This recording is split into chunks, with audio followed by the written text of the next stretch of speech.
BNP chairperson Khaleda জিয়ার চিকিৎসা one stop সার্ভিসে করার সিদ্ধান্ত নিয়েছেন লন্ডন ক্লিনিকের চিকিৎসকেরা। আজ বুধবার 22 জানুয়ারি খালেদা জিয়ার ব্যক্তিগত চিকিৎসক অধ্যাপক ডক্টর AZM জাহিদ হোসেন কথা জানান।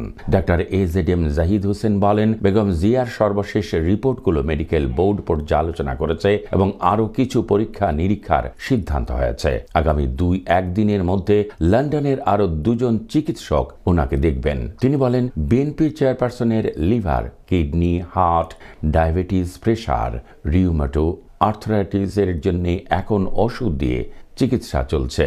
এর বাইরে আরও যদি কোনো চিকিৎসা করা যায় সেজন্য যুক্তরাষ্ট্রের জন হপকিন্স হসপিটালের মেডিকেল টিম সদস্যরা এখানে মেডিকেল বোর্ডের সভায় অংশগ্রহণ করেছিলেন, যেন এটাকে এক ছাতার নিচে চিকিৎসকরা যাতে ওয়ান আমব্রেলার নিচে অর্থাৎ ওয়ান স্টপ সার্ভিসের মতো সেটা করার ব্যাপারে ওনারা উদ্যোগ গ্রহণ করেছেন।